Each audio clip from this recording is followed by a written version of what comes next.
अगर भारत चीन से कोई 2 बातें सीखना चाहे तो कौन सी 2 बातें हम सीख सकते हैं? मैम सबसे पहले तो जो उनकी मैन्युफैक्चरिंग पॉलिसी है, जो वो वर्ल्ड का मैन्युफैक्चरिंग हब बन के उभरा है और किस प्रकार से उसने बड़े-बड़े SEZ बनाए हैं और लोगों को उसी के अनुरूप ट्रेनिंग किया है, जो ग्लोबल सप्लाई चेन है उसका भागीदार बना है, तो वो मॉडल कहीं न कहीं हमारे यहाँ पे हो सकता है। दूसरा है उसका जो सी फूड और जो फूड डाइवर्सिटी उसने बढ़ाई है, सी फूड हो या मरुस्थल में उसने पैदावार बढ़ाना शुरू किया है, तो वो उसके इतने सबसे ज्यादा जनसंख्या का देश होने के बावजूद उनकी खाद्य पूर्ति कर रहा है। तो मुझे लगता है हमारे भी कई जगह ऐसी हैं जहाँ पे प्रोडक्टिविटी और प्रोडक्शन बढ़ाने की जरूरत है, तो वो चीन से सीख सकते हैं। बिल्कुल सही। अगर कोवैक्सीन और कोविशील्ड के अंदर हम अंतर जानना चाहें तो क्या-क्या अंतर है? जी मैम। मैम कोवैक्सीन का निर्माण हुआ है जो डेड सेल होती है कोरोना वायरस की, उसकी डेड सेल से बनाया गया है, जबकि कोवैक्सीन है वो एक जो स्पाइक प्रोटीन है उसके साथ उसके बनाया गया है। कोवैक्सीन सॉरी मैम, जो कोविशील्ड है वो स्पाइक प्रोटीन है कोरोना वायरस की, उसके चिंपांजी वायरस के कोशिका के साथ उसका सम्मिश्रण करके उसके माध्यम से बनाया गया है। ऑफिशियल एफिकेसी कितनी है दोनों की? मैम कोवैक्सीन की 3rd ट्रायल के बाद 78% है, कोविशील्ड की थोड़ी कम है, इसका अलग अलग मुझे एग्जैक्ट आइडिया नहीं है, कोवैक्सीन से कम है। अगर एक BPL महिला जी मैम भारत देश में ये जानना चाहे, आपके पास आए और वो ये जानना चाहे कि उनके पास कौन कौन सी स्कीम्स हैं सेंट्रल गवर्नमेंट की जिसका फायदा वो उठा सकती हैं?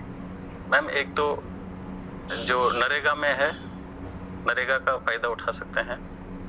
दूसरी, अगर बेटियों की शादी करना चाहती है तो उसको सेंट्रल गवर्नमेंट के जो नेशनल सोशल असिस्टेंस प्रोग्राम है उसके तहत कुछ सहायता मिलती है। और जो हाउसिंग है प्रधानमंत्री आवास योजना, उसका फायदा उठा सकती है।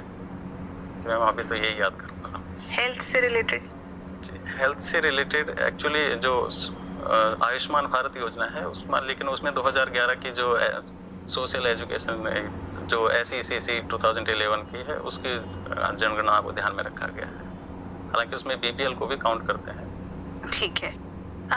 क्वार्क्स क्या होते हैं? क्वार्क्स मैम फंडामेंटल पार्टिकल्स हैं, मुझे ज़्यादा आइडिया नहीं है इसके बारे में। आपने फिजिक्स के अंदर मैम रिकॉल नहीं कर पा रहा एग्जैक्टली इनकी प्रॉपर्टीज क्वार्क्स की नहीं कर पा रहे। गॉड पार्टिकल को गॉड पार्टिकल क्यों कहा जाता है? जी मैम। मैम जब ये जो गॉड पार्टिकल को लेकर लेख लिखा जा रहा था तो जिन्होंने ये लेख लिखा था वो संपादक को गॉड डैम पार्टिकल ऐसे कुछ करके इनका नामकरण किया था, जो क्योंकि इनकी विशिष्ट नेचर दिखा रहा था ये, तो इसलिए गॉड डैम पार्टिकल लिखा। तो वो संपादक ने डैम को हटाकर गॉड पार्टिकल ही रखा, तो उसके बाद ये गॉड पार्टिकल के नाम से ही प्रसिद्ध हो रहा। क्या खूबियां हैं इस पार्टिकल में कि इसको इतनी तवज्जो दी जा रही है? नेचर की समझ है, जो ओरिजिन हुआ है इस यूनिवर्स का, उसके बारे में गॉड पार्टिकल के माध्यम से, क्योंकि किसी भी वस्तु को, किसी भी कण को जो मास होता है वो जो गॉड पार्टिकल के द्वारा निर्मित फील्ड के कारण ही उसको मास प्राप्त होता है। तो ये जो यूनिवर्स की समझ पैदा करता है। ठीक है। आपने ब्लड डोनेशन में काम किया है, आपके डैफ से पता चलता है। जी मैम। तो यूनिवर्सल रेसिपिएंट और यूनिवर्सल डोनर कौन कौन से ब्लड ग्रुप्स होते हैं?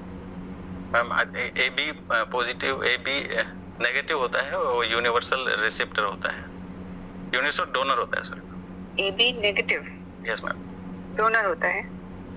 दोबारा सॉरी मैम, मैं कंफ्यूज हो रहा हूँ। शायद AB पॉजिटिव होता है वो यूनिवर्सल डोनर होता है, और जो O नेगेटिव होता है वो यूनिवर्सल एक्सेप्टर होता है।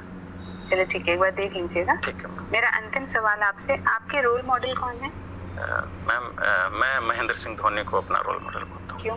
मैम उन्होंने जो एक छोटे से परिवार से आते थे, लेकिन उसके बावजूद भी इतना बड़ा लक्ष्य रखा और अड़चनों के बावजूद भी लगातार प्रयासरत रहे।